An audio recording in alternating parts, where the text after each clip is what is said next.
అందరికీ నమస్కారం. రాత కోత వాత కార్యక్రమానికి మీ అందరికీ స్వాగతం. ఈరోజు వివిధ ప్రధాన పత్రికల్లో వచ్చిన కథనాలు చూద్దాం. ముందుగా సాక్షి పత్రికతో స్టార్ట్ చేద్దాం. సాక్షిలో ఈరోజు వచ్చినటువంటి ముఖ్యమైనటువంటి కథనాల్లో బంగారం ధర $4,000 చేరింది. తదుపరి టార్గెట్ $4,900. 2026 చివరికి చేరుకోవచ్చు. రాబోయే 4-5 ఏళ్లలోనే బంగారం ధర ఇప్పుడున్నటువంటి ధర కన్నా 3 రెట్ల వరకు కూడా పెరగొచ్చు అనేటువంటి అభిప్రాయం వినిపిస్తుంది. బంగారం అయితే వేగంగా ధర పెరుగుతోంది. జగన్ పర్యటన అడ్డుకునేందుకు ప్రభుత్వం కుయుక్తులు. పోలీసులను అడ్డు పెట్టుకుని దొంగాట. వైఎస్ జగన్ పర్యటనకు అనుమతి ఇవ్వలేమని పోలీసులతో చెప్పిస్తున్న సర్కార్ భారీగా తరలివచ్చే జనాలను నిర్వహించలేం, అంత పోలీస్ ఫోర్స్ ఇప్పటికిప్పుడు ఇవ్వలేం, రోడ్ షోకు అనుమతి లేదు. అదే రోజు విశాఖలో మహిళల క్రికెట్ మ్యాచ్ ఉంది. మొత్తం పోలీస్ బలగాన్ని ఆ మ్యాచ్కు కేటాయించాల్సి ఉంది. అనకాపల్లి ఎస్పీ, విశాఖ పోలీస్ కమిషనర్లు. పోలీస్ అట్ట చెప్పినప్పుడు కూడా జగన్ పర్యటన ఖాయం. ఆయన రోడ్ షో ద్వారానే వెళ్తారు.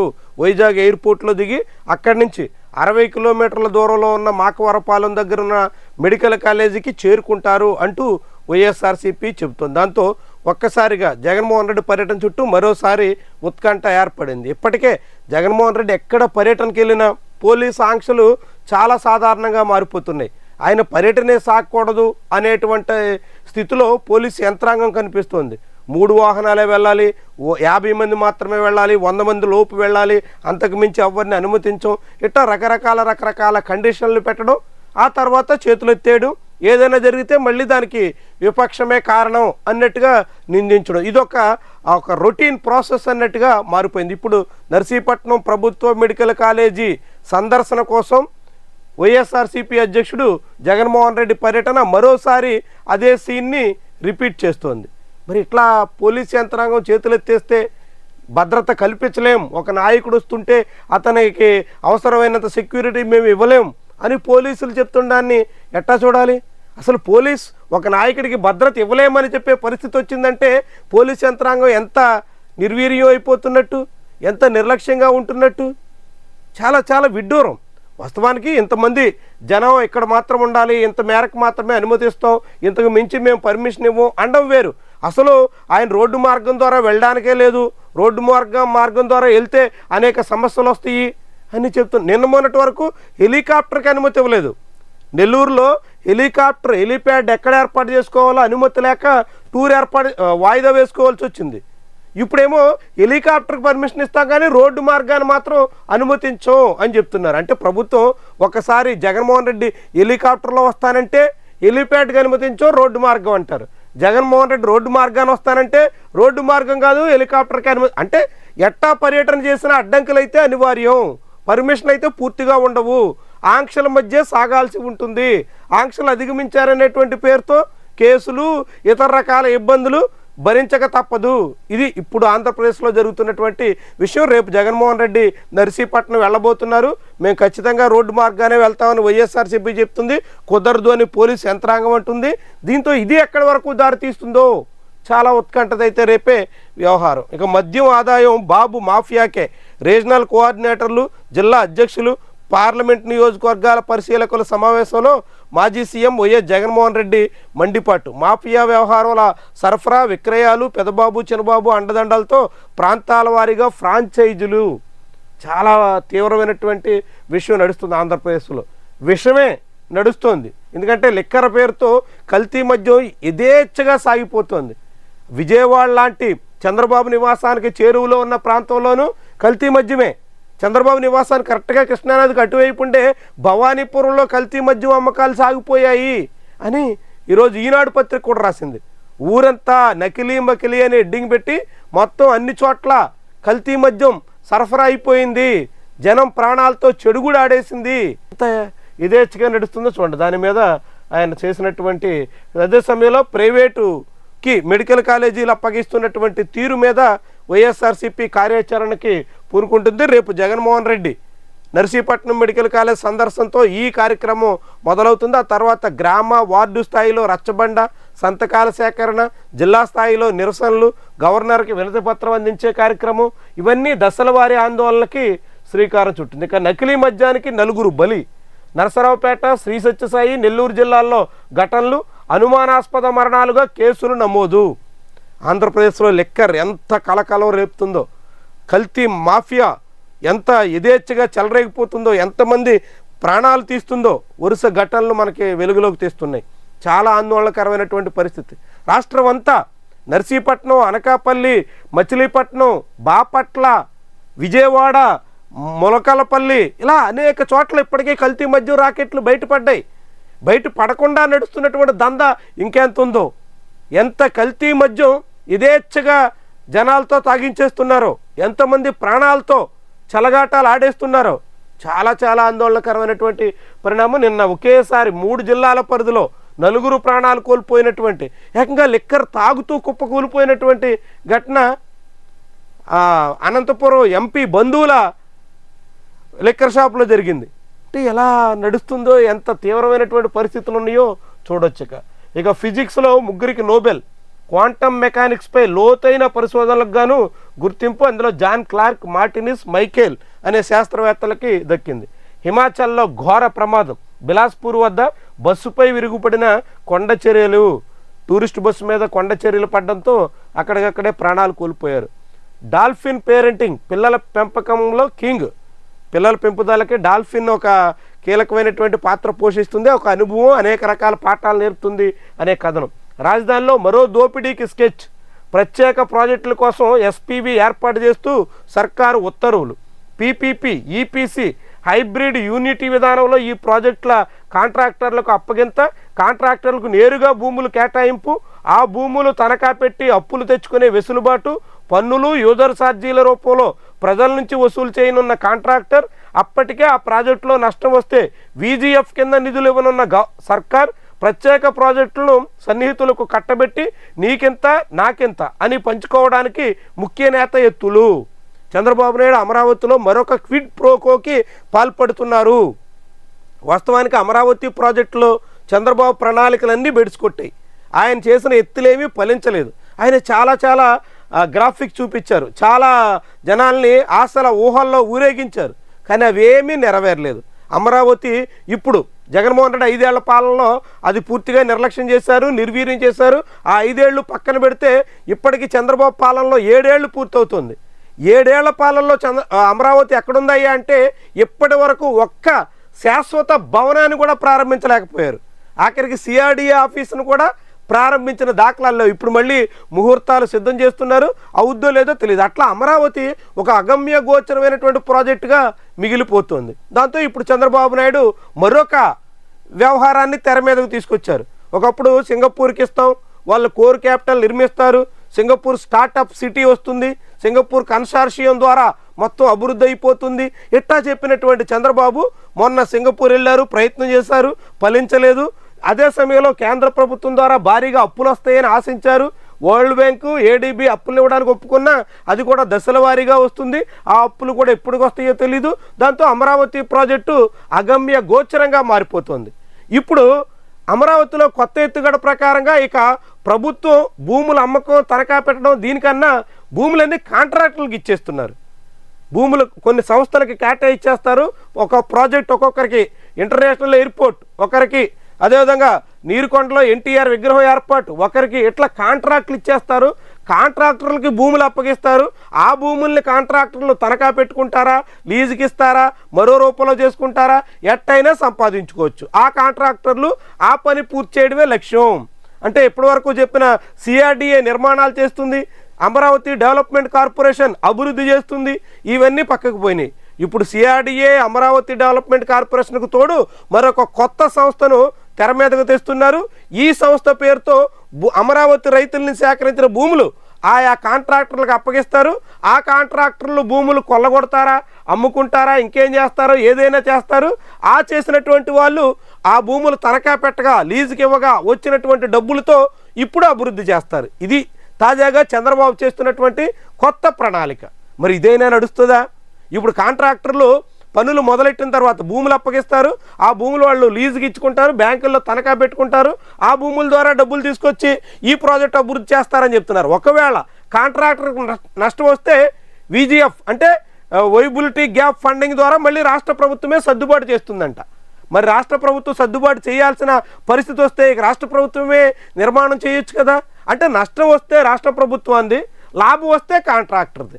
కాంట్రాక్టర్కి డబ్బులు ఎట్లా వస్తాయి? ఒకటేమో భూములు తనఖా పెట్టుకుంటారు, డబ్బులు వస్తాయి, నిర్మాణం చేస్తారు. ఆ నిర్మాణ వ్యయాన్ని జనం నుంచే యూజర్ ఛార్జీల రూపంలో వసూలు చేస్తారు. ప్రభుత్వ ఆర్డర్లో చాలా క్లియర్గా ఉంది. యూజర్ ఛార్జీల ద్వారా ఆయా కాంట్రాక్ట్ సంస్థలు జనాల నుంచి గుంజుతాయి. అమరావతి ఇక జనం ప్రాజెక్ట్ కాదు, డబ్బులు ఎవరు పెట్టుబడి పెడితే వాళ్ళ ప్రాజెక్ట్. అమరావతికి రాష్ట్ర ప్రభుత్వ ప్రాజెక్ట్ కాదు, కాంట్రాక్టర్ల ప్రాజెక్ట్. కాంట్రాక్టర్లు ఎందుకు వస్తారు? వాళ్ళు ఏమీ ఊరికినే సేవ చేయడానికో ఏదో నిర్మాణం చేయడానికో రారు కదా. వన్స్ ఒక కాంట్రాక్టర్ వచ్చి ఒక వర్క్ స్టార్ట్ చేసి ఒక కన్స్ట్రక్షన్ చేసాడంటే దాని ద్వారా తను ఎంతో కొంత లబ్ధి పొందాలని ఆశిస్తాడు. ఆశించినప్పుడు నష్టాలు వస్తే ప్రభుత్వం భరిస్తుంది, లాభం వస్తే కాంట్రాక్టరు గుంజుకుంటారు. ఇది ఇప్పుడు అమరావతిలో చంద్రబాబు కొత్త ఎత్తుగడ. మరి ఇదైనా నడుస్తుందా? ఇదైనా జరుగుతుందా? ఎట్టయినా అవుతుందా? ఎప్పటికవుతుంది? 2025 అయిపోయింది, కానీ ఇప్పటికీ అమరావతి క్లారిటీ రాలేదు. 3 ఏళ్లలో పూర్తి చేస్తాం చంద్రబాబు చెప్పింది. 3 ఏళ్లలో ఇప్పటికే 1.5 అయిపోయింది. ఇంక 1.5లో ఏం చేస్తారు? ఎంత చేస్తారు? అమరావతి ఏమవుతుంది? చాలా చాలా సందేహాలతో కూడుకున్నటువంటి వ్యవహారం. ఏపీ అమరావతి పోలవరం అని చెప్పారు, ఇప్పటికి పోలవరమే సందిగ్ధంలో పడిపోయింది. కేంద్ర ప్రభుత్వమే కేటాయించిన నిధుల్లో కోత వేసేస్తుంది. రాష్ట్ర ప్రభుత్వం పనులు సజావుగా చేయట్లేదు అని కేంద్ర నీటిపారుదల శాఖ మంత్రి, జల వనరుల శాఖ మంత్రి రాష్ట్ర ప్రభుత్వం మీద తీవ్రమైన ఆగ్రహం వ్యక్తం చేసే పరిస్థితి వచ్చింది. ఇప్పుడు అమరావతి పరిస్థితి ఇది. అంటే ఏపీలో రెండు అన్నట్టే అలా తయారు చేశారు మొత్తంగా. ఇక ప్రభుత్వ తీరుపై గురువుల ధర్నాగ్రహం. పోరుబాట పేరుతో విజయవాడలో మహాధర్నా. 28,000 కోట్ల పెండింగ్ బకాయిలు చెల్లించాలని డిమాండ్. 12వ పీఆర్సీ కూడా నియమించకపోవడం దారుణం. 30% మధ్యంతర భృతి ప్రకటించాల్సిందే. పీఆర్సీపై 16 నెలలుగా కాలయాపన తగదు. ఉపాధ్యాయులకు రావాల్సిన 4 డిఏలు ఇంకా ఎందుకు ఇవ్వలేదు? సిపిఎస్ విధానాన్ని రద్దు చేయాల్సిందే. గత ప్రభుత్వం పెట్టిన హై స్కూల్ ప్లస్ పునరుద్ధరించాలి. దొడ్డిదారి బదిలీలను ఒప్పుకోం. మహాధర్నాలో ప్రకటించిన ఫ్యాప్టో రాష్ట్ర కమిటీ. ఉపాధ్యాయ సంఘాల సమైక్య రాష్ట్ర వ్యాప్తంగా తరలి వచ్చినటువంటి ఉపాధ్యాయులతో ఆందోళన నిర్వహించింది. ప్రభుత్వం తక్షణమే తమ డిమాండ్లు నెరవేర్చకపోతే ఈ నెల 10వ తారీఖు నుంచి బోధనేతర పనులన్నీ నిలిపివేస్తాం అని హెచ్చరించారు. సో ఇప్పుడు ఉపాధ్యాయుల ఆగ్రహం పెళ్ళు బిగుతుంది. ప్రభుత్వం దిగిరాక తప్పని పరిస్థితి వస్తుంది. చంద్రబాబు సర్కారు ఏం చేస్తుందో చూద్దాం. ఇక ఫేస్ రికగ్నిషన్, ఫింగర్ ప్రింటింగ్తోనూ యూపీఐ చెల్లింపులు. ఇప్పటికే యూపీఐ వచ్చిన తర్వాత చేతిలో డబ్బులు పెట్టుకుంటే అంతో కొంత జనాల దగ్గర పొదుపు ఉండేది, ఎంతో కొంత జాగ్రత్త ఉండేది. ఇప్పుడు ఫోను తీయడం, కొట్టడం, ఎంత కొడుతున్నావో ఎంత పోతుందో ఏమవుతుందో అంత లెక్కలేంతనం వచ్చింది. ఇప్పుడు మళ్ళీ ఈ యూపీఐలు మరింత సరళతరం చేసేలా ఫేస్ రికగ్నిషన్తో, ఫింగర్ ప్రింట్తో కూడా ఇక పిన్నుతో పని లేదు. ఇప్పటి వరకు ఏ పేమెంట్ చేయాలన్నా పిన్ను చేయాలి. ఇప్పుడు పిన్నుతో పని లేకుండా నేరుగా ఫింగర్ ప్రింట్తోనే పంపించేసేదానికి యూపీఐ చెల్లింపులు కొత్త విధానం తీసుకొస్తున్నాయి. ఇక జాడలేని పక్షి రక్షణ పేరిట 7 కోట్లు భక్షణ.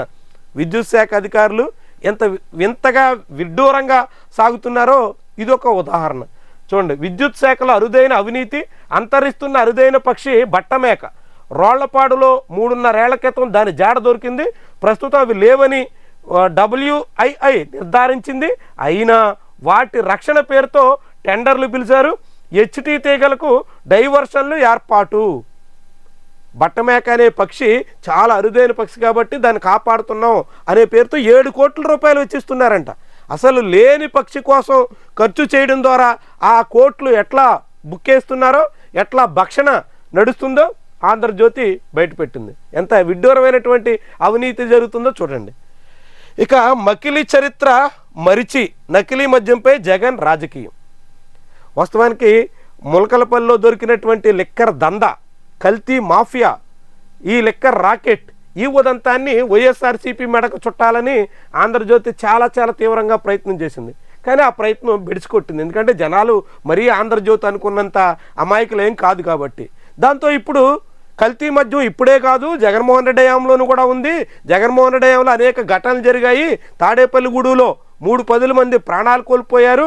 అంతకుముందు మల్లాది విష్ణు బార్లో మద్యం రాకెట్ బయటపడింది. ఇట్టా అనేక పరిణామాలు జరిగాయి అన్నట్టు ఆనాటి పాలనలో జరిగినటువంటి లోపాలని వేలెత్తి చూపించి చంద్రబాబు హయాంలోనే కాదు జగన్మోహన్ రెడ్డి హయాంలో కూడా కల్తీ జరిగింది అని చెప్పడం ద్వారా ఈ సమస్య తీవ్రతను తగ్గించాలి అని ఆంధ్రజ్యోతి ఆశిస్తోంది. జగన్మోహన్ రెడ్డి హయాంలో నిజంగా కల్తీ మద్యం జరిగితే, కల్తీ రాకెట్ నడిస్తే, అక్రమ మద్యంతో జనాల ప్రాణాలు హరిస్తే ఆంధ్రజ్యోతి ఆరోపించినట్టుగా మరి ఈ ప్రభుత్వం చర్యలు తీసుకోవడంలో ఎందుకు తాత్సారం చేస్తుంది? సిట్ ఏర్పాటు చేసి ఆధారాలు సేకరించడంలో ఎందుకు విఫలమవుతుంది? కోర్టు ముందు నిందితుల్ని శిక్షించడంలో ఎందుకని చేతులు ఎత్తేస్తుంది? ప్రభుత్వం మరి ఆరోపణ చేసిన దాన్ని నిరూపించి అసలు కారకుల్ని శిక్షించి చిత్తశుద్ధిని సాటుకోవాలి కదా. జగన్మోహన్ రెడ్డి హయాంలో తప్పు జరిగితే ఇప్పుడు తప్పు జరిగింది కాబట్టి అబ్బెబ్బే ఇప్పుడే కాదు అప్పుడు జరిగింది అన్నట్టుగా రెండింటినీ లెవెల్ చేసేద్దాం అనే ధోరణి ఆంధ్రజ్యోతిలో ఈ పత్రిక ఆతృతలో మనకు అర్థమవుతోంది. ఇక మిగిలినటువంటి కథనాల్లో చూస్తే 6,000 ఎకరాలు బీపీసీఎల్కు కేటాయింపు, రామాయపట్నం వాడరేవు సమీపంలో 96,000 కోట్లతో పెట్రోకెమికల్ కాంప్లెక్స్ ఏర్పాటు. సరిగ్గా గత ఏడాది సెప్టెంబర్లో దీన్ని ఓకే చేసినట్టుగా ప్రకటించారు. ఇప్పటి వరకు అది ఒక్క అడుగు కూడా పడలేదు. ఇప్పుడు 6,000 ఎకరాలు కేటాయిస్తున్నట్టు మళ్ళీ ప్రకటన వచ్చింది. మరి ఇది ఎప్పటికీ అడుగులు పడతాయో? ఆంధ్రజ్యోతి రాసినట్టుగా 2029 నాటికే కార్యకలాపాలు మొదలవుతాయో చూద్దాం. రావాలని ఆశిద్దాం. ఆ ప్రాజెక్టు పట్టాలెక్కాలని, ఎంతో కొంతమేర ఉపాధి కలగాలని, ఇలాంటి కీలక ప్రాజెక్టులు రాష్ట్రానికి రావడం ద్వారా పారిశ్రామిక అడుగులు ఒక పురోగతి జరగాలని కోరుకుందాం. ఇక కనీస పింఛన్ 2,500 11 ఏళ్ల తర్వాత పెంపు దిశగా సంకేతాలు. 10న ఈపీఎఫ్ఓ ట్రస్టీల భేటీలో నిర్ణయం. 7,500 చేయాలంటున్న ఉద్యోగ సంఘాలు. 10 ఏళ్ల రెగ్యులర్ సర్వీస్, 58 ఏళ్లు పూర్తి చేసుకున్న వారు పింఛన్కు అర్హులు. పెన్షన్ ఇప్పుడు 1,000 రూపాయలండి మినిమం పెన్షన్. ఎంత విడ్డూరంగా ఉంటుంది. పిఎఫ్లో మీరు ఖాతాదారుడైతే మీరు పిఎఫ్ అకౌంట్ మీకు ఉన్నటువంటి వాళ్ళందరికీ మినిమం పెన్షన్ 10,000, 1,000 రూపాయలు. ఎంత విడ్డూరం చూడండి. ఈ రోజుల్లో 1,000 రూపాయలకి నెల రోజుల పాటు టీ కూడా తాగలేరు. అలాంటిది ఇప్పుడు దాన్ని 2,500 చేసే ఆలోచనలో ఉన్నారంట. 1000 నుంచి 2,500. ఆహా, ఎంత ఉదారంగా, ఎంత పెరుగుదల. నిజంగానే 150% పెరుగుతోంది. కానీ ఆ పెరిగింది 2,500 ఏ మూలకి? అద్దెంట్లో ఉన్నటువంటి వాళ్ళు ఎవరినైతే ఇంటద్దు కూడా రాదు కదా. ఇక బీహార్ తుది ఓటర్ల జాబితా నుంచి తొలగించిన 3,66,000 మంది ఓటర్ల పేర్లను రేపట్లోగా ఇవ్వండి. చేర్చిన పేర్లు గతంలో తొలగించినవా కొత్తవా ఆ వివరాలు వెల్లడించి గందరగోళం తొలగించండి. ఎన్నికల కమిషన్కు సుప్రీంకోర్టు ఆదేశం. సుప్రీంకోర్టు ఎంత గొంతు చించుకుంటున్నా ఎన్నికల కమిషన్ మాత్రం తన ధోరణిని మార్చుకోవటం లేదు. ఈసీ ఎంత చెప్పినా తన తీరు మార్చుకోవడానికి సిద్ధంగా లేనట్టుగా కనిపిస్తోంది. మొత్తంగా ఎన్నికల నోటిఫికేషన్ వచ్చి, షెడ్యూల్ వచ్చి, మొత్తం ప్రక్రియ మొదలైన తర్వాత కూడా బీహార్ ఎన్నికల ఓటర్ల జాబితాలో స్పష్టత అయితే లేదు. ఎంత విడ్డూరంగా ఎన్నికల వ్యవస్థ ఉందో దేశంలో మనం చూడొచ్చు. ఇక కార్వాన్ టూరిజానికి ఓకే. మోహన్ బాబు యూనివర్సిటీని మూసేయండి, ఆ బాధ్యతలు ఎస్వీయూకి అప్పగించండి అంటూ ఉన్నత విద్యా కమిషన్ ఆదేశాలు ఇచ్చింది. 15 రోజుల్లోగా అదనపు ఫీజులు కలెక్ట్ చేసినటువంటి 26 కోట్ల అదనపు ఫీజులను తిరిగి చెల్లించాలి అని ఆదేశించింది. సర్టిఫికేట్లు ఇవ్వకుండా విద్యార్థులను వేధిస్తున్నారంటూ మండిపడింది. 15 లక్షల జరిమానా కూడా విధించింది. దాంతో ఆ మోహన్ బాబు యూనివర్సిటీ అత్యవసరంగా ఏపీ హైకోర్టుని ఆశ్రయించింది. హైకోర్టు దాని మీద స్టే ఇచ్చింది. అయితే యూనివర్సిటీల పేరుతో ప్రైవేటు యూనివర్సిటీలు ఎంతగా దందాలు చేస్తాయో, విద్యార్థులను ఎట్లా పీడిస్తాయో ఇదొక ఉదాహరణ, రుజువైన ఉదాహరణ. ఎందుకంటే హైయర్ ఎడ్యుకేషన్ కమిషన్ స్పష్టంగా 26 కోట్ల రూపాయలు అదనంగా విద్యార్థుల నుంచి గుంజేశారు, అక్రమాలకు పాల్పడ్డారు అంటూ మోహన్ బాబు యూనివర్సిటీకి 15 లక్షల జరిమానా కూడా విధించింది. అంటే ఇలాంటి ప్రైవేట్ యూనివర్సిటీలు, ప్రైవేట్ విద్యా సంస్థలు విద్యార్థులను ఎంతగా దోసుకుంటాయో ఇదొక ఉదాహరణ. ఇప్పుడు చంద్రబాబు సర్కారు మెడికల్ కాలేజీలను ప్రైవేటు పరం చేసి పీపీపీ అని పేరు పెట్టి అది జనాన్ని ఉద్ధరించడానికి అని చెప్తుంది. ఉద్ధరిస్తాయో ఇలా మోహన్ బాబు యూనివర్సిటీ లాగా నిలువున ముంచేస్తాయో జనం ఎవరికైనా ఇట్టే అర్థమవుతుంది. ప్రైవేట్ విద్యా సంస్థలు ప్రైవేటు వాళ్ళు ఎందుకు పెడతారు? లాభాల కోసం పెడతారు. లాభాల కోసం ఏ గడ్డైనా తినడానికి సిద్ధపడుతున్నటువంటి తరుణంలో విద్యా సంస్థలు విద్యార్థుల్ని ఊరికనే వదిలేస్తాయా? ప్రైవేటు వాడి చేతుల్లో మెడికల్ కాలేజ్ పెట్టిన తర్వాత అటు రోగుల్ని ఇటు విద్యార్థుల్ని పీడించకుండా పక్కన పెట్టేస్తాయా? మనం రావాలి. ఇక పాదచారుల భద్రతపై నిబంధనలు పాటించండి రాష్ట్రాలకు సుప్రీంకోర్టు సూచన. భారత విద్యార్థులకు అమెరికా మొండి చెయ్యి. గత ఏడాదితో పోలిస్తే 44.5% వీసాలు తగ్గుదల. ఫ్రాన్స్కు వెళ్లే భారతీయ విద్యార్థుల్లో 17% పెరుగుదల. అంటే యూరప్కి పెరుగుతుంది, ఫ్రాన్సు, జర్మనీ ఇలాంటి దేశాల్లో పెరుగుతున్నారు. కెనడా, అమెరికా ఇలాంటి దేశాలకు వెళ్ళే ఇండియన్ సంఖ్య తగ్గిపోతుంది. ఇక సోదరుడు రామ్మూర్తి నాయుడు సంవత్సరేకు సందర్భంగా నారావారిపల్లిలో చంద్రబాబు కుటుంబం మహిళలకు సఖీ సురక్ష 35 ఏళ్లు పైబడిన వారందరికీ ఆరోగ్య పరీక్షలు రేపు విశాఖలో ప్రారంభించనున్న మెప్మా అమరావతిలో ప్రత్యేక ప్రాజెక్టుల కోసం ఎస్పీవి కంపెనీల చట్టం కింద రిజిస్టర్ చేసేందుకు అనుమతి కొత్త కంపెనీ రీసర్వే పర్యవేక్షణకు కమాండ్ కంట్రోల్ 2096 గ్రామాల్లో జనవరి నుంచి రీసర్వే 2.0 రీసర్వే మళ్ళీ జగన్మోహన్ రెడ్డి హయాంలో సర్వేని తప్పుబట్టి ల్యాండ్ సర్వే వల్ల మొత్తం భూములన్నీ ప్రభుత్వం కాజేస్తుంది జగన్మోహన్ రెడ్డి కొల్లగొట్టేస్తారు అంటూ ప్రచారం చేసి ఇప్పుడు చంద్రబాబు సర్కారు మళ్ళీ మొదలెడుతుంది మళ్ళీ గ్రామాల్లో రీసర్వే 2096 గ్రామాల్లో చేయడానికి ప్రణాళిక రెడీ ఇక సవేందర్ రెడ్డి కేసులో సిబిఐ దర్యాప్తుపై సుప్రీంకోర్టు స్టే కేసుని నవంబర్ నెల 27 నాటికి వాయిదా వేశారు సవేందర్ రెడ్డి అనే వైఎస్ఆర్సీపీ సోషల్ మీడియా యాక్టివిస్టు గతంలో పోస్ట్ చేశారని అతని మీద కేసు పెట్టారు ఆ కేసులో అరెస్ట్ చేసిన టైంను కూడా పోలీసులు తప్పుగా ప్రస్తావించారు అడ్డంగా బుక్ అయిపోయారు పోలీసు దొరికిపోయారు దాంతో ఏపీ హైకోర్టు చాలా సీరియస్ అయ్యి సోషల్ మీడియా పోస్ట్ కేసు పెట్టి గంజాయి కేసుగా దాన్ని చిత్రీకరించే ప్రయత్నం ఎట్లా చేస్తారు అంటూ వెంటనే విడుదల చేయాలని ఆర్డర్ వేసింది ఆర్డర్ వేయడమే కాకుండా ఈ కేసులో పూర్తి స్థాయి దర్యాప్తు చేసి ఆగస్టు 13 తారీఖులోగా మాకు రిపోర్ట్ ఇవ్వాలి అంటూ సిబిఐకి ఆర్డర్ వేసింది సిబిఐ రంగంలో దిగి దర్యాప్తు చేస్తే ఏపీ పోలీసులు బుక్ అయిపోతారు రెడ్ హ్యాండెడ్గా దొరికిపోతారు అని భయపడి ఈ కేసు విచారణని నిలుపుదల చేయాలి అంటూ ఆంధ్రప్రదేశ్ పోలీసులు సుప్రీంకోర్టుని ఆశ్రయించారు దాంతో సుప్రీంకోర్టు ఇప్పుడు ఈ కేసులో స్టే ఇచ్చింది నవంబర్ నాటికి వాయిదా వేసింది మరి ఈ కేసులో ఎట్టా జరుగుద్ది సవేందర్ రెడ్డి అనేటువంటి ఒక సోషల్ మీడియా యాక్టివిస్ట్ మీద వైఎస్ఆర్సీపీ కార్యకర్త మీద లేనిపోని కేసులు బనాయించి ఎన్ని ఇబ్బందులైనా పెట్టచ్చని భంగపడినటువంటి పోలీసులు ఎంత మేరకు ఈ కేసు నుంచి బయటపడగలరు అన్నది చాలా చాలా ఆసక్తికరమైనటువంటి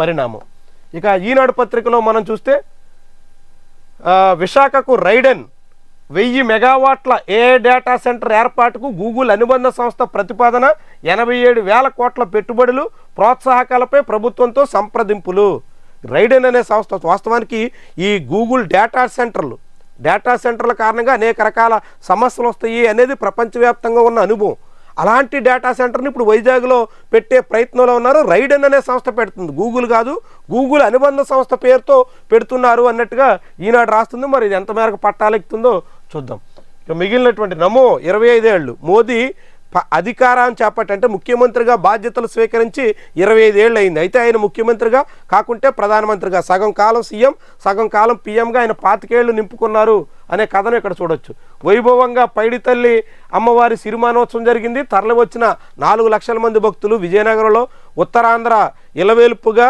అందరూ కొలిచే అమ్మవారి వేడుక చాలా ఉత్సాహపూరితంగా జరిగింది ఎన్డీబీ రోడ్లపై నిర్లక్ష్యం ఎందుకు వైఎస్ఆర్సీపీ సర్కారు పట్టించుకోలేదు కూటమి ప్రభుత్వం వచ్చాక గుత్తేదారులకు బకాయిలు చెల్లించారు ఇప్పుడు మళ్ళీ బిల్లులు పెండింగ్ నిలిచిపోయిన పనులు ఆంధ్రప్రదేశ్లో రోడ్లన్నీ తిరిగి దారుణంగా దుస్థితిలోకి మారిపోయాయి అనే విషయాన్ని రాయడానికి ఈనాడు వైఎస్ఆర్సీపీ హయాంలో ఏదో జరిగింది అని ఇక్కడ కూడా ప్రస్తావించదలుచుకుంది వాస్తవానికి వైఎస్ఆర్సీపీ హయాంలో రోడ్ల మీద చాలా పెద్ద వివాదం జరిగింది రోడ్లు బాలోదు అని రాద్ధాంతం నడిచింది చంద్రబాబు నాయుడు సర్కారు అధికారంలోకి వచ్చిన 3 నెలల్లోనే రోడ్లన్నీ గుంతలు లేకుండా చేస్తాం సంక్రాంతి నాటికి గుంతలన్నీ పూర్తి చేస్తాం అంటూ మొదలెట్టింది అది ప్రచారంలో జరిగింది తప్ప ఆచరణలో గుంతలు పూడ్చిన దాఖలాలు కొన్ని చోట్ల అక్కడక్కడ పౌడరు లేదంటే అనేక రకాలుగా బూడిద జల్లి గుంతలు పూడ్చిన వర్షాలు రాగానే మళ్ళీ పూర్వ పరిస్థితి దాంతో ఇప్పుడు రాష్ట్ర వ్యాప్తంగా రోడ్లన్నీ శిథిలమైపోయి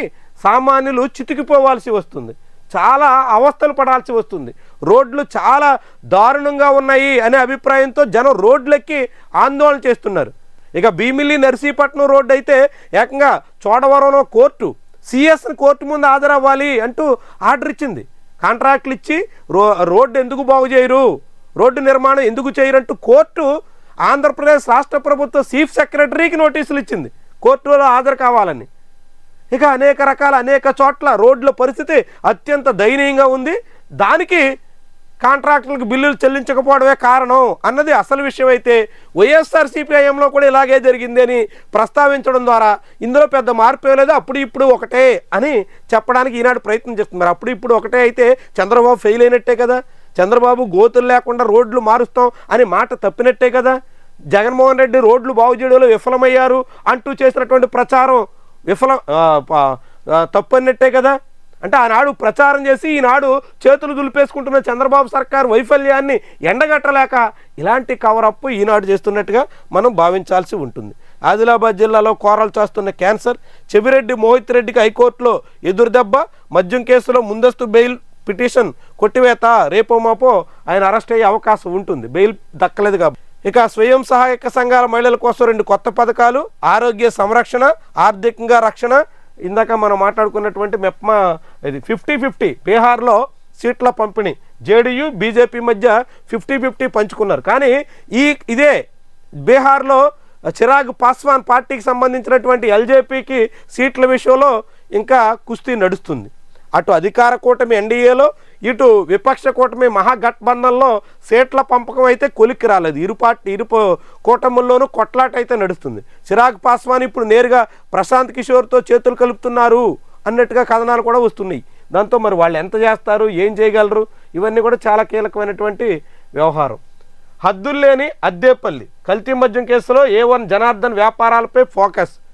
కల్తీ మద్యం మూలాలు వెలికితీస్తున్నాం. మరి ఇన్నాళ్ళు ఏం చేశారు? ఎక్సైజ్ శాఖ మంత్రి కొల్లు రవీంద్ర ఇప్పుడు మూలాలు వెలికి తీస్తున్నారంట.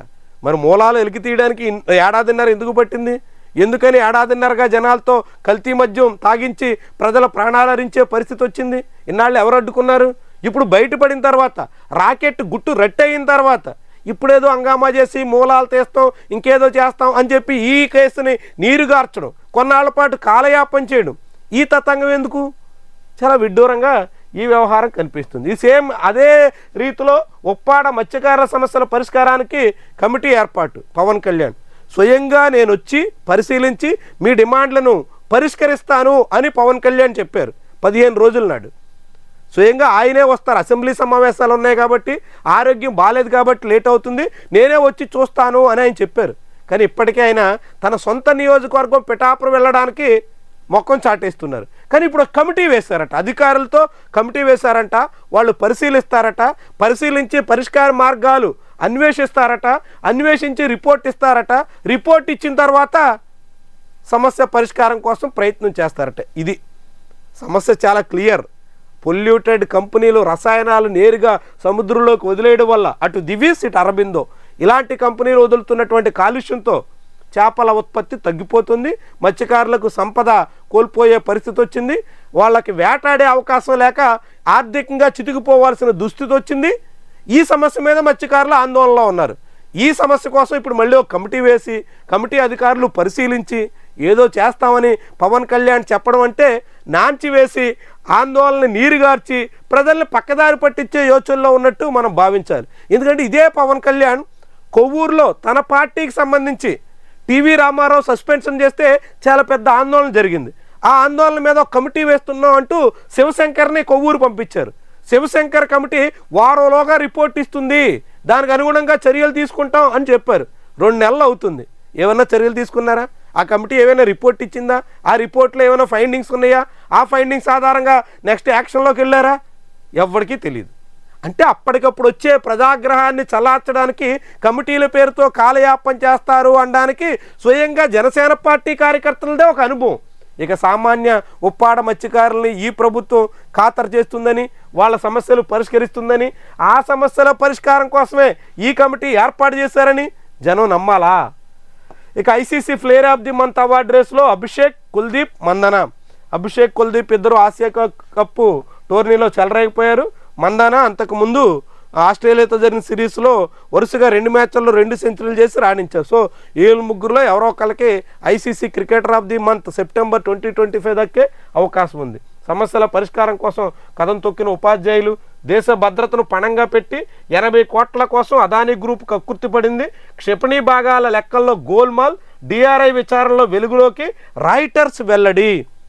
అదానీ సంస్థ దేశంలో ఆఖరికి రక్షణను కూడా పణంగా పెట్టేసి తమ లాభాల కోసం ఎంతగా దిగజారిపోతుందో తాజా ఉదాహరణ. ఆర్థిక వ్యవస్థని పూర్తిగా చిన్నాభిన్నం చేసి సెబీ లావాదేవీల్లో సైతం అక్రమాలకు పాల్పడి అడ్డం దిడ్డంగా సాగడం అదానీకే అలవాటు. ఇప్పుడు ఏకంగా క్షిపణి లెక్కల్లో తారుమారు, క్షిపణులకు సంబంధించినటువంటి విషయాల్లో లెక్కలు తారుమారు చేసి 80 కోట్ల లాభం కోసం అదానీ కంపెనీ ఎంతగా దిగజారిందో తాజా ఉదాహరణ. ఈ విషయాన్ని ఈనాడు పత్రిక కానీ, ఆంధ్రజ్యోతి కానీ, సాక్షి కానీ ఎవరైనా ప్రస్తావించారా?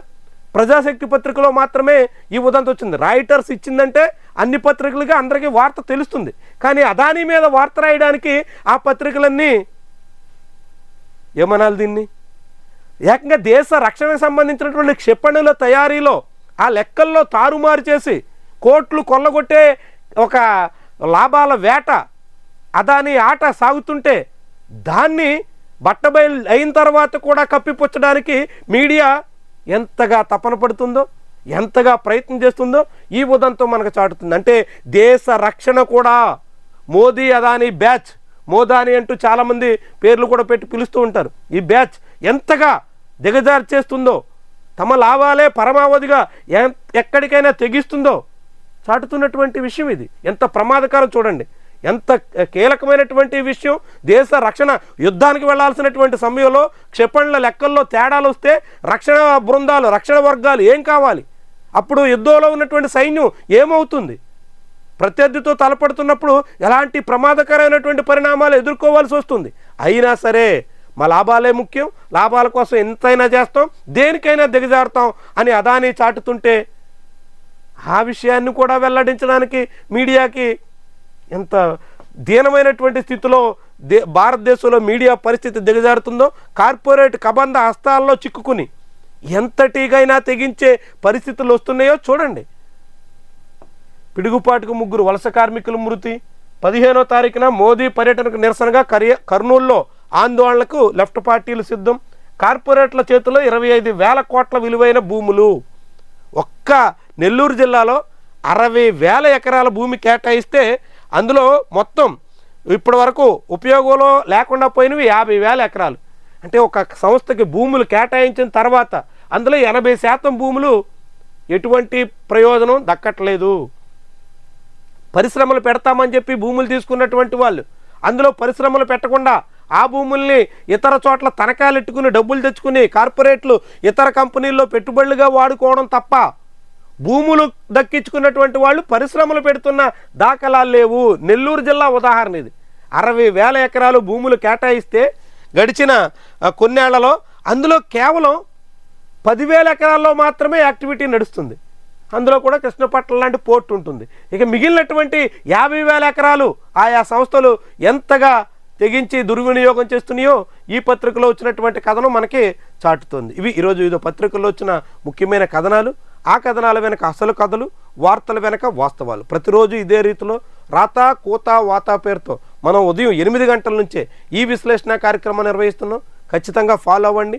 మీ అభిప్రాయాన్ని కామెంట్ రూపంలో తెలియజేయండి. దాంతోపాటుగా ఛానల్ని సబ్స్క్రైబ్ చేయడం, ఈ వీడియోని లైక్ చేయడం మాత్రం మర్చిపోవద్దు. Thank you very much for watching.